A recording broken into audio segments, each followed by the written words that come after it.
Vous avez accouché il n'y a pas longtemps et vous aimeriez peut-être faire chez vous des exercices pour démarrer en toute autonomie la rééducation abdominale avant d'aller consulter, car vous allez aller consulter. Aujourd'hui, je suis accompagnée d'Estelle Kiné qui va m'expliquer comment faire ça, comme si j'étais vous, chez vous. Donc vous pouvez faire en temps réel de la vidéo qu'on va faire ensemble.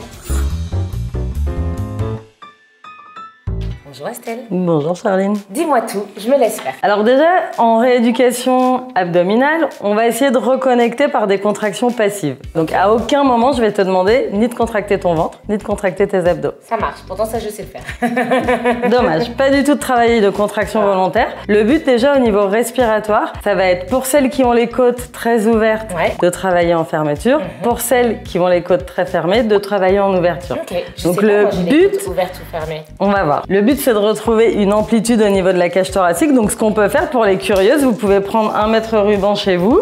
Vous mettez au niveau de l'élastique du soutien-gorge ou de la brassière. Voilà. Vous allez tout savoir de moi. Vous le mettez dans le bon sens. Là, expire tout l'air que tu as dans les poumons en restant normal.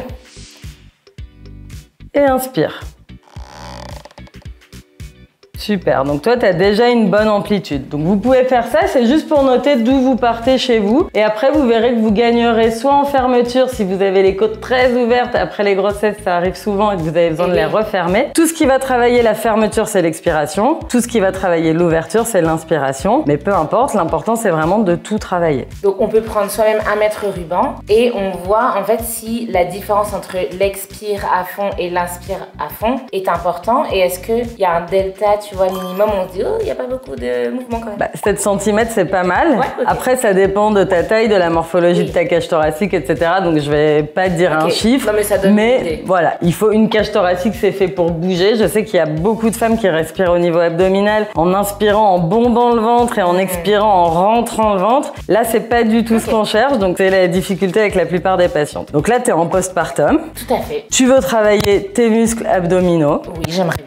Donc, on va travailler l'inspiration pour ouvrir les côtes, fixer la cage thoracique. Et ensuite, quand tu expireras, c'est tes abdos qui vont s'engager. Okay. Donc, pour que ça se fasse d'une façon plus optimale, on va fixer un auto-redressement. Donc, si tu peux te fixer au mur, pour les patientes, ça aide beaucoup. Sinon, pendant l'expiration, elles ont tendance à abaisser la cage thoracique. Okay. Donc, expire déjà en laissant ta cage thoracique s'abaisser. Longtemps, une longue expiration totale.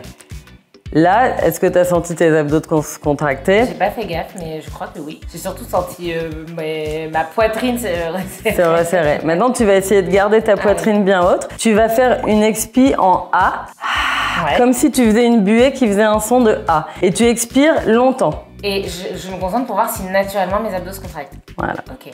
Donc, je reste ouverte. Tu te concentres surtout sur garder ton sternum bien haut. Tes abdos, tu les sentiras si tu dois les sentir. Gros souffle. Voilà. C'est ça que vous avez vu. J'espère que tu les sens mieux que quand tu as laissé ta cage thoracique s'abaisser. Oui, là, je me suis concentrée, mais oui, clairement oui. Donc le travail expiratoire se fera toujours avec une buée en A, en auto-redressement pour que ce soit les abdos qui s'engagent et pas la cage thoracique qui s'écroule. Et est-ce que déjà ça, c'est un exercice ou là, c'est une prise de conscience? Est-ce que ça, je peux le faire plusieurs fois? Ça, c'est un exercice. Ah, super.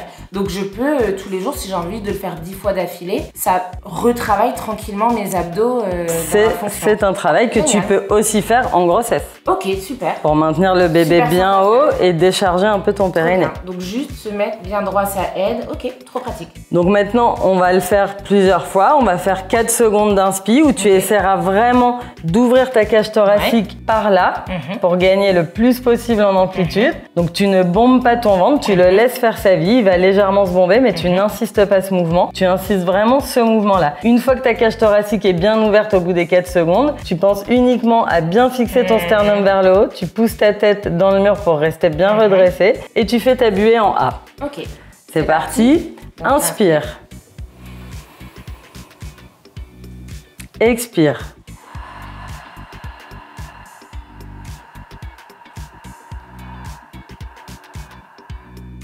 Inspire. Contraction automatique en vrai. Non, c'est la contraction réflexe. Les muscles abdominaux sont des muscles expirateurs, c'est normal. Et si le périnée vient aussi, c'est évidemment normal puisque c'est un muscle, ce sont des muscles expirateurs. Tu les sens en fin d'expiration qui remontent. Ça, c'est un exercice. Ensuite, pour améliorer la posture, tu vas pousser comme ça, donc les bras sont légèrement écartés du corps. Pour écarter tes omoplates et activer ce qu'on appelle les dentelés, tu vas pousser ici. Ok. Pousser comme si je voulais. Tu pousses dans l'axe de ton majeur. Tes deux bras poussent en diagonale vers ma main et vers l'autre main comme si j'étais là. Il y avait des enfants qui voulaient me tendre la main, c'est genre non. Voilà, non, tu repousses. Je fais mes abdos là. Repousse-moi. Arrête de. Tu me dis arrête de me déranger, dégage. Ok. Oui, on est en postpartum, c'est un peu dur. Parfois, on est un peu fatigué, on a besoin d'espace. Là, on a fait la position debout. Après, il y a plein d'autres positions qui doivent être faites. Mais là, la base, c'est facile. Tu peux le faire dans ta douche. Donc, je fais la même chose. Je pousse, j'inspire en 4 secondes. Et si on peut en rajouter, tes pieds sont écartés de la largeur des hanches et tes genoux sont déverrouillés. Ah, ils étaient un peu verrouillés. Voilà. Et tu te grandis et tu tires. Donc, tes épaules sont bien loin des oreilles. Tout ton bras est en action. C'est parti. Inspire. Expire. Longtemps, longtemps, longtemps. Tu continues à tirer tes bras, à redresser ta tête. Tu te grandis. Inspire en remplissant bien les côtes, les côtes, les côtes, les côtes, les côtes. Et tu expires. Longtemps, encore, encore, jusqu'à la fin, jusqu'à ce qu'il n'y ait plus d'air dans les poumons. Encore, encore, encore. Voilà. Donc ça déjà, c'est la base. Franchement, on sent hyper bien.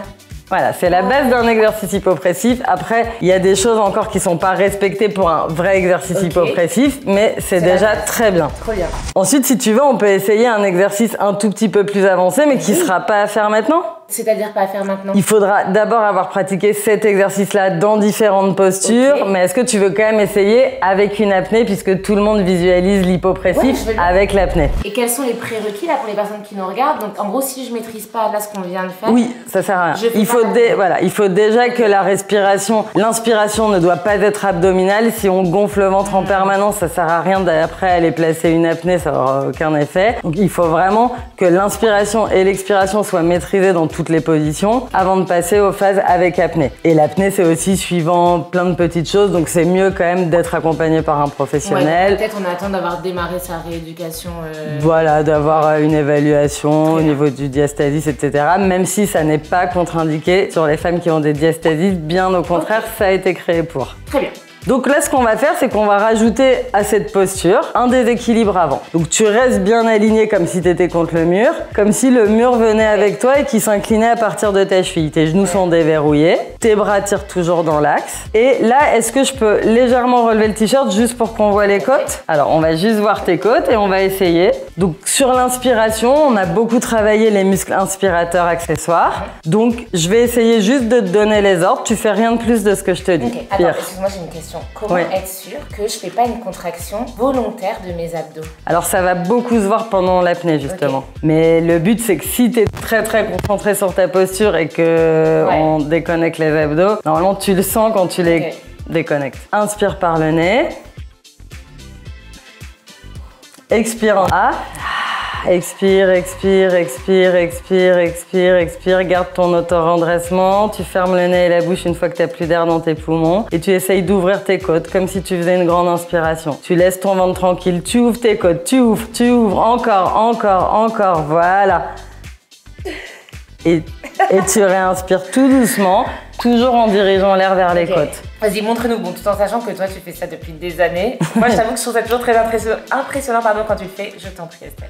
Donc, j'incline mon corps vers l'avant, je maintiens mon auto-redressement, j'écarte mes omoplates et je maintiens mes bras actifs.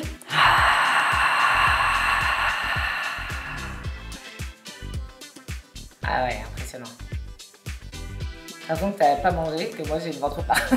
Par contre, je te déconcentre. Mais du coup, on voit tout de suite si les abdos sont bien déconnectés. On peut passer les mains sous les côtes, il y a vraiment un vide qui se fait sous les côtes. Les patientes qui ont appris à le faire en rentrant le ventre, ça donne ça. Ah oui, ok. Oui. Il n'y a pas le creux en dessous parce que les abdos sont vraiment contractés, les grands droits bloquent l'ouverture de la cage thoracique. Ok, très bien. Non, sans rire. Peu importe les gabarits, on voit aussi bien que toi. En tout cas, à la main, la patiente, si elle touche, elle voit très bien la différence entre je contracte, je ne peux pas passer mes mains sous mes côtes, et quand je relâche l'abdomen et que j'entraîne une contraction réflexe, Ok, cet exercice-là, est-ce qu'il y a un nombre de fois un peu genre maximum? Parce que c'est un peu fatigant l'apnée, tu vois. Plus tu t'entraînes, plus tu arrives à en faire des sessions longues. Ça marche. Mais c'est quand même un exercice qui combine du gainage, de la respiration, de la gym posturale. C'est assez complet. J'ai envie juste, je sais pas, à chaque pause déj, peut-être avant de manger. Plutôt avant. De me faire 10 fois cet exercice, je peux. Oui. Ok, trop bien. Est-ce qu'il y a des consignes justement pour pas faire cet exercice-là en apnée? Donc potentiellement pas juste après manger peut-être? Si on peut. Bon, c'est pas très agréable. Il n'y a pas beaucoup de contre-indications, mais la grossesse, pas du tout. Ouais. Donc pas d'apnée en grossesse, même si je sais qu'il y a des gens qui disent « Ah si, pourquoi pas, c'est pas grave ». Il n'y a aucun intérêt à faire de l'apnée en grossesse. Et il faut bien comprendre que l'inspi et l'expi sont largement aussi importantes que la phase en apnée. Donc si vous faites partie des gens qui sont trop inconfortables en apnée, faites l'exercice sans l'apnée et il n'y a pas de souci, vous aurez quand même des bons résultats. Effectivement, si on a des prolapsus, des descentes d'organes, etc., c'est quand même dommage de se priver de l'apnée. Si on veut un ventre plus bas, dommage de se priver de l'apnée. C'est juste que l'apnée, ça suractive cette contraction réflexe des muscles transverses. Mais elle est quand même activée durant l'expiration. Donc là, les personnes peuvent le faire en même temps que nous. Il me semble que cet exercice, tu le proposes aussi parfois pour les personnes qui ont des douleurs de règles, non? Oui. Ouais, tout ce qui est massage, constipation, tout ce qui nécessite... Ça fait un massage interne autonome, quoi. Ça permet d'autonomiser les patientes et qu'elles puissent se masser sans avoir à toucher. Ok. Est-ce que tu peux nous le réexpliquer une deuxième fois si jamais vous avez besoin de le réentendre? Donc, il faut être en auto-redressement strict, les pieds écartés de la largeur des hanches, les genoux déverrouillés, les fessiers légèrement engagés. Le bassin est neutre, il n'est ni rétroversé, ni antéversé. C'est juste un allongement, donc quand on allonge, ça efface légèrement les courbures. Le crâne est bien haut, le regard est perpendiculaire à l'axe du corps. On plaque la langue sur le palais, sauf quand on expire évidemment. Donc on inspire 4 secondes, on expire 8 secondes.